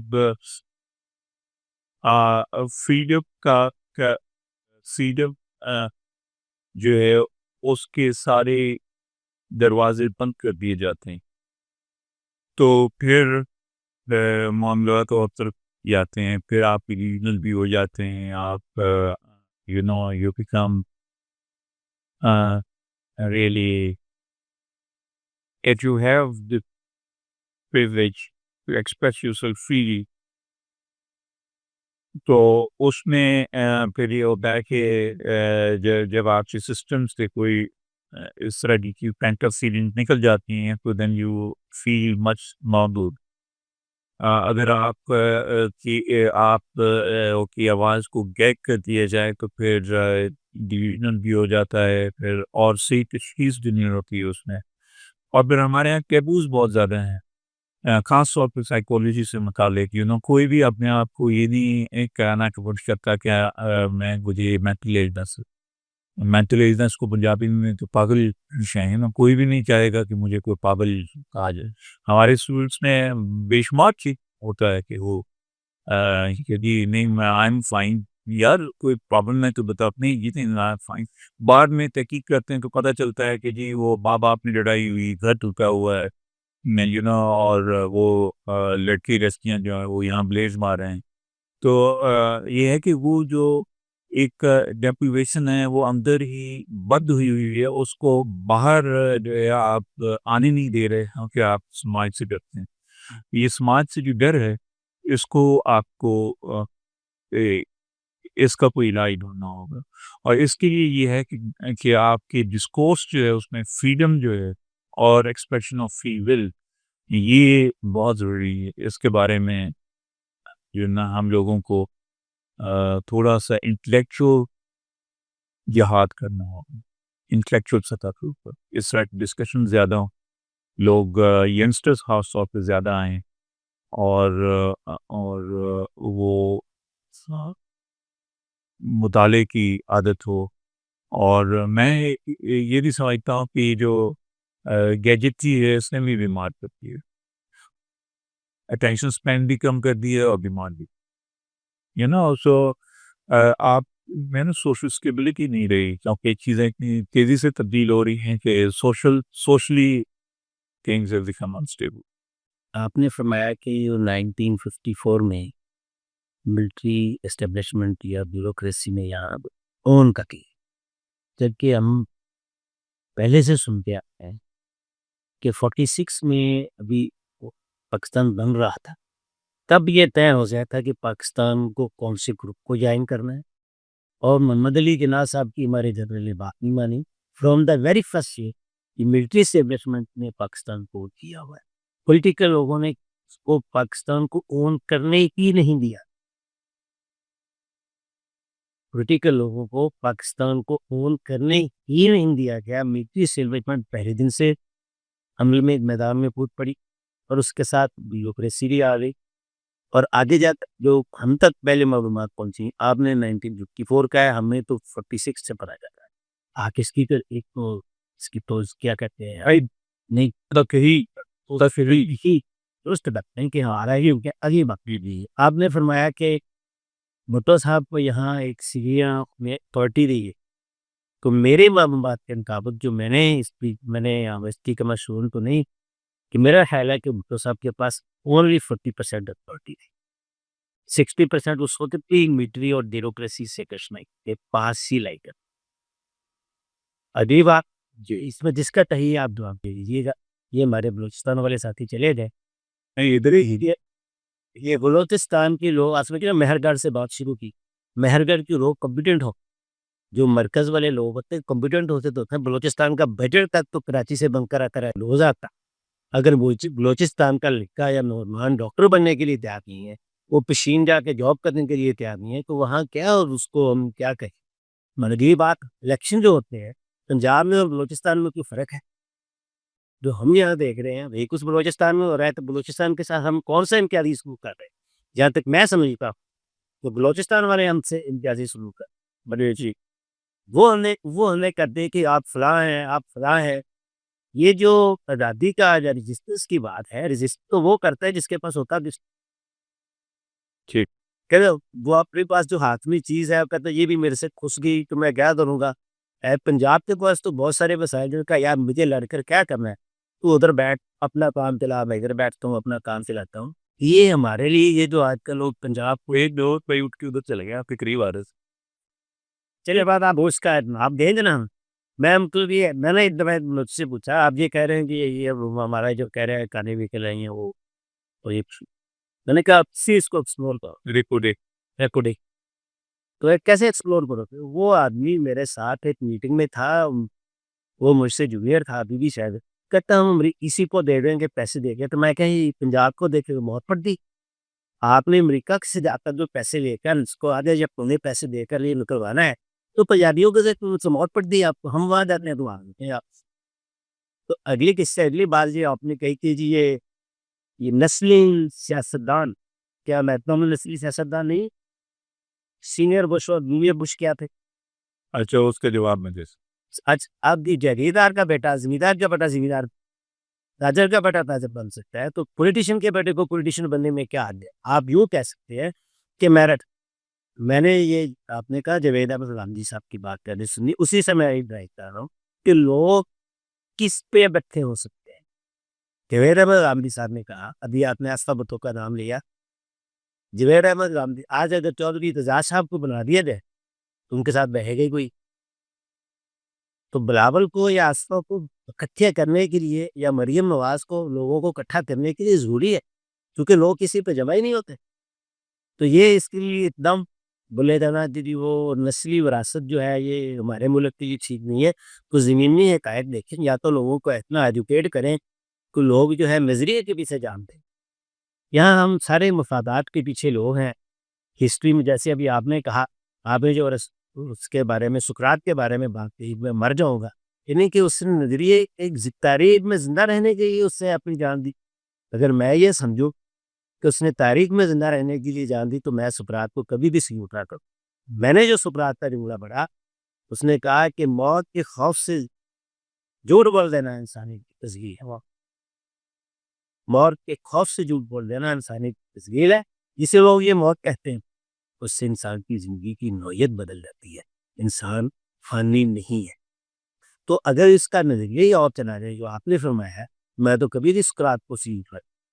تو آپ پہلی باتوں کی ہماری شخصیت فرمائیں، یہ کیا ہے؟ یہ بہت ساری باتیں ہو گئی ہیں. دیکھیے 1940 والی بات جو میں نے 1954 والی بات کی تھی وہ یہ تھی کہ سیٹو اور سینٹو کے معاہدے جو ہیں ہم نے 1954 میں سائن کیے تھے. اس سے پہلے لیاقت علی خان کے دور تک یہ بات رہی تھی، یہ ڈیبیٹ میں تھی، اور یہ اخباروں میں ابھی بھی آپ تلاش کر سکتے ہیں کہ کیا ہمیں امریکہ کی طرف جانا چاہیے یا ہمیں نان الائن رہنا چاہیے یا رشیا بھی جانا چاہیے. لیاقت علی خان کو، لیاقت علی خان کے وفات کے بعد جو ہے وہ ایک بہت ہی کلیئرٹی آ گئی کہ نہیں، اب جو ہے سبھی لوگ میں یہ بات پہ متفق ہیں. جناح صاحب کا ایک پرو امریکن ٹیلٹ تھا. انہوں نے اپنا جو اپنا گھر ہے وہ بھی امریکن امبیسی کو کرایہ کر دینے کی کوشش کی تھی. وہ یہ ساری باتیں ہیں. لیکن لیاقت علی خان کے زمانے میں یہ ڈیبیٹ چلی تھی کہ کیا ہمیں پرو امریکہ ہونا ہے یا ہمیں ہمارے لیے کوئی اور بھی، کیونکہ امریکہ پہلے آپ کو لفٹ نہیں کروا رہا. آپ کو جو ہارڈ ویئر چاہیے تھا تو امریکہ بزی تھا یورپ کی ریکنسٹرکشن، کیونکہ یورپ بالکل تباہ ہو چکا تھا اور جو ہے اس بات کا خطرہ تھا کہ وہاں پہ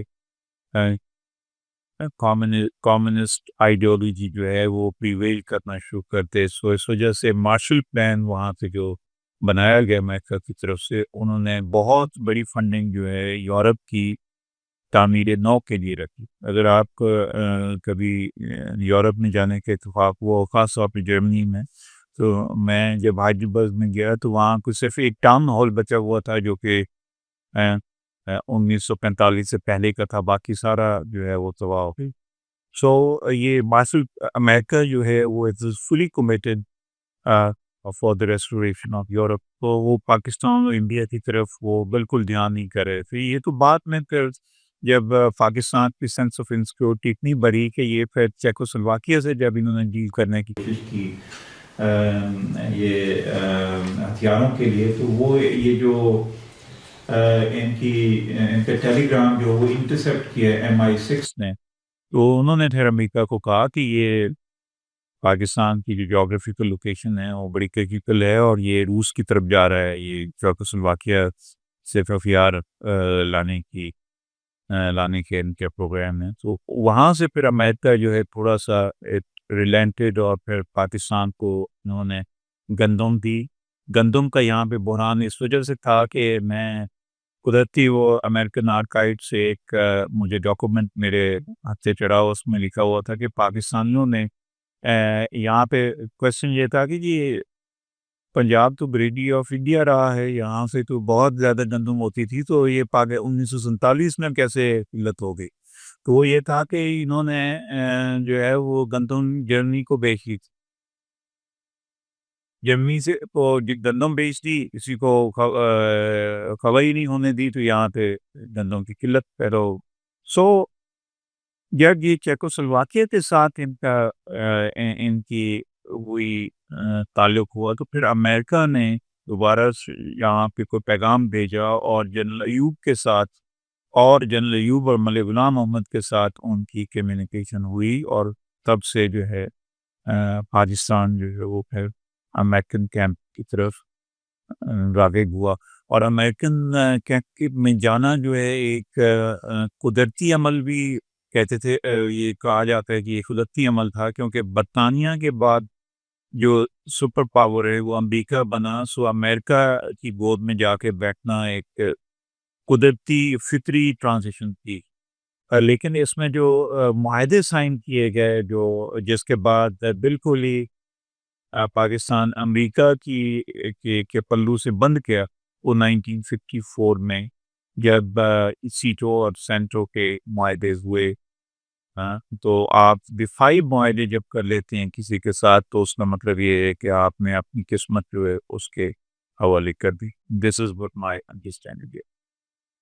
اچھا، جہاں تک بلوچستان کی بات ہے، دیکھیں میرے اپنے والد صاحب وہاں پہ 3 سال اسی رہے کلات میں بھی گرمی کی چھٹیوں میں جاتا تھا. وہاں پہ جتنے بھی آفیسرز تھے وہ پنجاب سے جاتے تھے. آدمی وہاں پہ بہت زیادہ ہو. مسئلہ بلوچستان کا حل ہو سکتا تھا. میں ایز اے ہسٹورین یہ میری جو نظر ہے، اگر بھٹو صاحب نیب کو ڈسمینٹل نہ کر، نیب کے ساتھ جو کچھ کیا گیا اس میں پاکستانی جو پالیٹکس میں بہت بڑا تلاکم آیا 1974. جو نیب کی جو ساری لیڈرشپ تھی وہ یہ چھوٹے صوبوں سے تھی اور وہ بڑے ٹھیک ٹھاک لیڈرز تھے. واس بخش بزنجو جو ایسے ان کی لیڈرشپ میں، ولی خان کی لیڈرشپ میں کسی قسم کا کوئی جو مجھے کوئی ان کی لیڈرشپ میں کسی قسم کا کوئی آپریشن نظر نہیں آتا. They were really well meaning leaders. ایک منٹ میں بات کا بھی قبال یہ حکم. سو جب بیوروکریسی اور فوج دونوں جو ہیں آپ کی اسٹیٹ کو ریپرزینٹ کر رہی ہیں اور ان میں جو ہے اوور ویلمنگ میجورٹی پنجابیوں اور مہاجروں کی ہے، تو جو باقی صوبے ہیں وہاں پہ احساس کیا کہتے ہیں کمتری احساس کمتری کا ہونا یا ایک ایکسپلائٹڈ اینٹی کا احساس جو ہے اس کا ہونا لازمی ہوتا. اور آپ کی جو بجٹری کا جو ایلوکیشن ہیں وہ زیادہ تر آرمی کا حصہ اس میں بہت زیادہ ہوتا تھا. اور پھر یہ بھی آپ یاد رکھیے کہ 1980 کی دہائی کے بعد جو چمن کے بارڈر سے جو کچھ ہماری آرمی کرتی رہی ہے انفارچونیٹلی وہ کوئی اتنا اچھا عمل نہیں تھا. ابھی ہماری یونیورسٹی میں 2 جرنیل آئے ریٹائرڈ اور دونوں بےعزتی کروا کے گئے کیونکہ وہ بلوچ لڑکے کھڑے ہو جاتے تھے کہ جی میرا گاؤں تو وہاں سے فرنٹیئر سے 5 کلومیٹر کے اوپر ہے، تو میں جانتا ہوں کہ اسمگلنگ کون کرواتا اور اسمگلنگ کون کرواتے ہیں، اس کو پیٹرنائز کون کرتے ہیں اور اس سے مالی فائدہ کس کو ہوتا ہے، اور یہ پھر سارے پیسے لے کے کینیڈا میں جا کے شفٹ ہو جاتے ہیں. تو یہ اس کے ساتھ ان کے ساتھ پھر اگر آپ یہ سمجھتے ہیں کہ بلوچ اتنے ہی نااہل ہیں، انگریز ہمیں نااہل کہتے تھے، تو یہ تو نااہل ہیں، یہ تو جڈ ہیں، یہ تو they live in a pre-civilization period. تو ابھی اگر ہم بلوچوں کو سندھیوں کو یہ کہیں گے کہ یہ تو کام ہی نہیں کرتے، یہ ہم میں اہلیت ہی نہیں ہے، تو کریے کہ آپ وہ نقص نہیں کر رہے نا، آپ تو ان کو دھتکار رہے ہیں. اور یہ ہے کہ وہاں پہ آپ نے کتنی انویسٹمنٹ کی ان کی ایڈوکیشن کے اوپر، ان کی ہیلتھ سروسز کے اوپر. آپ نے تو ان کی سوئی گیپ بھی نہیں دی جو وہاں سے نکلتی تھی. پنجاب میں مجھے یاد ہے 1971-72 میں ہمارا کولر جو ہے وہ سوئی گیس پہ چلتا. پھر نواب اکبر خان بگٹی کو مارنے کی کیا ضرورت تھی؟ آپ کو اتنی سینسٹیوٹی نہیں ہے کہ اس کا بیکلیش کیا ہو اس میں سر. یہ ساری باتیں ہیں جن کے اوپر آپ کو بلوچوں کو اعتماد ملے گی. آپ ان کو اعتماد میں نہیں. سر آپ لفظ آپ صحیح نہیں فرما رہے. میں نے یہاں ایک جملہ بولا تھا، کیا ذوالفقار علی بھٹو ایک مختار آٹم تھے؟ میں نے کیا تھا کہ 40%. اگر آپ ہسٹری دیکھیں تو بلوچستان میں جو فوجی آپریشن کیا گیا ملٹری اسٹیبلشمنٹ کے کہنے پہ کیے. ولی خان صاحب کو اگر غدار قرار دیا گیا تو ملٹری اسٹیبلشمنٹ کے کہنے رہ گیا. اگر وہاں جو کچھ بھی کیا ہے یہ ملٹری اسٹیبلشمنٹ نے کیا ہے، پولیٹیکل لوگوں نے کچھ کیا ہی نہیں. پولیٹیکل لیڈر کو بتا رہے ہیں آپ میری سمجھ بھی میری سمجھ یہ ہے، دیکھیں نا، میری سمجھ جو ہے، میں تو اپنی سمجھ کے مطابق بات کروں کہ میری سمجھ یہ ہے کہ 1971 کی ڈبیکی کے بعد پاکستان کی پولیٹیکل لیڈرشپ کو 3-4 سال کی ایک سپیس ملی تھی جس میں کہ وہ اپنے فیصلے خود کر سکتے تھے، کیونکہ جو آرمی کے بارے میں پاکستان کے عوام کے اور پاکستان کی مڈل کلاس کے جو نظریات تھے وہ کافی اثربک تھے. تو اگر آپ کہتے ہیں کہ ٹکا خان نے اتنی جرأت تھی کہ وہ بھٹو صاحب سے کوئی بات منوا سکتے تھے، تو یہ میں تو اس کو یہاں پر اپنی ریویو لے لیتا ہوں. جن لوگوں کے میں نے ریویو سنے ہوئے، آپ ابھی میرے سے بات کر لیجیے. بھٹو صاحب یہاں پولیٹیکل لوگوں کا قصور ہی کوئی، یہ صرف ہماری ملٹری اسٹیبلشمنٹ کی سائڈ چلتے ہیں. یہ سن 1946 سے چل رہے ہیں. 47 میں جنرل گریسی صاحب نے ہمارے جنرل صاحب گورنر جنرل کی بات کی، تو ہم کیسے کہہ سکتے ہیں کہ یہ ملٹری اسٹیبلشمنٹ یہ بات نہیں. بیچارے پولیٹیکل لوگوں کو تو سامنے رکھ کے بدنام کیا، اور اس وہ بیانی میں ہمارے سے بدنام ہو کے رہے یہاں بھائی صاحب بیانی میں ہمارے وہ ہمیں بدنام سمجھ رہے. اصل جی وہ ہے اس کے ساتھ چلنا چاہیے سمتے ہو کے. ہم اس ملٹری اسٹیبلشمنٹ سے جان سے ہونا چاہ رہے تھے، لیکن بیچ میں ہمارے پیو صاحب آ گئے. ہمارے پاس بڑی نشتوں سے 40% اختیار آئے گا، انہوں نے جا کے 15% پہ ڈال دی. اب 10 پہ رہ گئے کلو صاحب نے، اب 10 پہ چلا گیا. اب نئی گورنمنٹ 10% اختیار رہے گا. سر میرا یہ سوال ہے کہ آپ نے بہت بات کی ریزسٹنس میں، تو میں اسے صرف بڑی سی کلیئرٹی چاہ رہا ہوں. ہمارے ہاں ایک وہ ریزسٹنس ہے جو سستگیر نے کی، اور ایک ریزسٹنس وہ تھی جو سید احمد شہید نے کی. ایک ریزسٹنس وہ تھی جو یاسر عرفات اور انور سعید نے کی، اور ایک ریزسٹنس وہ ہے جو حماس کر رہی. کون سی بشپ میں اس سید خان نے کوئی ریزسٹنس نہیں کی، وہ تو موافق تھی، ان کی سیاست تھی. سید احمد سعید کی جو ریزسٹنس تھی وہ بھی ایک بے سروپا ریزسٹنس تھی. Yasir Arafat was an activist, he was not an intellectual. یہ آپ نے کو ریلیشن جو کیا ہے بہت ہی مختلف نو لوگوں سے. دیکھیے، آپ کو پہلی بات تو یہ ہے کہ تھیری کے لیول کے اوپر ایک ریزسٹنس کا ڈسکورس ڈیولپ کرنا، وہ آپ کے یہاں ہے ہی، ٹھیک ہے نا. وہاں سے بات اسٹارٹ ہوتی ہے کہ آپ جب ایک ایگزسٹنگ اسٹرکچرز کو ری ڈیفائن کریں گے یا اس کے مقابلے میں کوئی نئے اسٹرکچرز پروڈیوس کریں گے، تب آپ پوسٹ کولونیل اسٹیٹ کرائیں. آپ تو نے تو پوسٹ کولونیل والی بات ہی کوئی نہیں کی، آپ تو وہی کولونیل اسٹرکچرز کے ساتھ ہی چلتے چلے جا رہے ہیں، اور اب کولونیل اسٹرکچرز میں اتنی جان نہیں ہے جو وہ آپ کے پرپز سرو کر سکیں. آگے جو سارے آپ کی انسٹیٹیوشنز ہیں وہ سارے تباہ اسی وجہ سے ہوئے ہیں، کیونکہ وہ ٹائم بارڈ ہو گئے. تو اس وجہ سے you have to create your own structures, administrative, cultural, economic and ایوری تھنگ، keeping in view your own realities, objective realities. اور اس کے لیے جو ہے اور فری ول جو پبلک ول ہے اس کو سامنے رکھتے ہوئے آپ کو نئی پالیسی میکنگ کرنی ہے. اور یہ جو ڈسکورس آف ریزسٹنس ہے یہ جنرلی یونیورسٹیوں سے اسٹارٹ ہوتا ہے. جو ہے مثلاً 1971 میں جو ڈسکورس اسٹارٹ ہوا تھا NC پاکستانی آرمی، وہ ڈھاکہ یہ اسٹارٹ ہوا، ٹھیک ہے نا.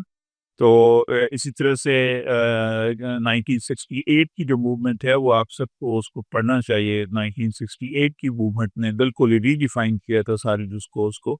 وہ بھی یونیورسٹیوں سے وہ اسٹارٹ ہوا تھا، فرانس کی یونیورسٹیوں سے ان پرٹیکولر، اور یہاں پر ساتھ اور یہ میشل فوکو وغیرہ جو ہیں یہ فور فرنٹ پہ. تو یہ جو ایک کریٹیکل تھنکنگ کے کو سامنے رکھتے ہوئے یا اس کو کام میں لاتے ہوئے آپ کو ایک نئے ڈسکورس کا آغاز کریں. اور اس میں جو چیزیں جو ہم پہلے بات کر رہے تھے کہ جو نوجوانوں ہیں جو تحریری اسکل ہے اس کے اوپر بہت زیادہ زور دیں. یہ گپ شپ لگانا تو اور بات ہوتی ہے، کوئی کرے، لیکن یہ ہے کہ تحریر کی شکل میں ریسرچ میتھڈولوجی اور لینگویج کے اوپر اردو بھی انگریزی بھی یہ بہت ہی امپورٹنٹ ہے. آپ کے یہاں کریٹیکل میتھس پیدا ہی نہیں ہو آپ کے یہاں کیا ہوتا ہے کہ آپ کے یہاں جو بچے باہر سے پڑھ کے آتے ہیں وہ آپ کی بات تو آپ کی بات سمارتیوں کو یہاں کی آبجیکٹیو ریئلٹیز کا پتہ نہیں ہوتا، اور یہاں کے جو بچے پڑھے ہوئے ہیں ان میں سے اکثریت جو ہے وہ کمپیٹ نہیں کر پاتا۔ تو اس وجہ سے when you need to develop your writing skills, your critical analysis، اب اس سے ایک نیا ڈسکورس جنم لے گا، اور وہ ڈسکورس ہمیشہ تحریری شکل میں ہونا چاہیے۔ اور اس میں یہ ہے کہ ڈسکورس کا جو سم ٹوٹل ہے وہ ریزسٹنس، ڈومینیٹنگ جو فورس ہے اس کو ایکسیپٹ آپ نہیں کرنا، اگر ڈومینیٹنگ فورسز کو ریزسٹ کر کے آپ اپنی آزادی کو ممکن بناتے ہیں، ورنہ نہیں ہو سکتی، آزادی نہیں آ سکتی۔ تو you are not a free country, you are decolonized, however. So this is ہونے کی انشاءاللہ کوئی ہوپ ہے کوئی اس لیے سے؟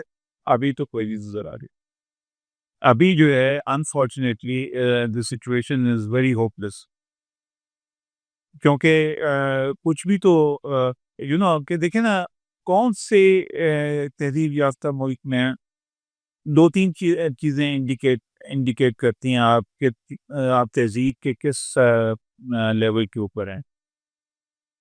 آئیڈلی اسپیکنگ، آپ کے ملک میں سیاسی قیدی نہیں ہونا چاہیے۔ آئیڈلی اسپیکنگ، آپ کی جرنلزم کے اوپر کوئی کسی قسم کی قدغن نہیں ہونی چاہیے۔ آپ کے ہیومن رائٹس جو ہیں ان کی وائلیشن نہیں ہونی چاہیے۔ یہ تین چیزیں تو ان اینی کیس ہونی چاہیے۔ No political prison, no restriction on your media، اور third is human rights violation، بالکل نہیں۔ تیسری چیز یہ ہے کہ آپ کی جو superior intelligence ایجنسی ہے وہ civilianize ہونی چاہیے۔ کہیں بھی نہیں ہے کہ آرمی نے ہر چیز کنٹرول کی۔ کیا را جو ہے وہ آرمی کے اندر ہے؟ کیا MI6 آرمی کے اندر ہے؟ CRE آرمی کے اندر؟ آپ کیوں آرمی جنرل کے بغیر وہ چلتی ہیں؟ why؟ سو اسی طرح سے جو انڈیپینڈنس آف جوڈیشری جب تک یہ نہیں ہوگی اس وقت ہیومن رائٹس جو ہیں وہ انشور نہیں ہوگی۔ یہ 5 چیزیں ہیں، یہ جب تک نہیں ہوگی آپ کا ملک جو ہے اس میں کسی قسم کی کوئی ہوپ نہیں آ سکتی۔ تو وہ ہوپ تو نہیں۔ بہت شکریہ سر، ہم آپ کے ایک بار بہت مشکور ہیں کہ آج آپ نے ہمارے کھٹے میٹھے سوالات کا بھی تھا عمدگی سے جواب دیا۔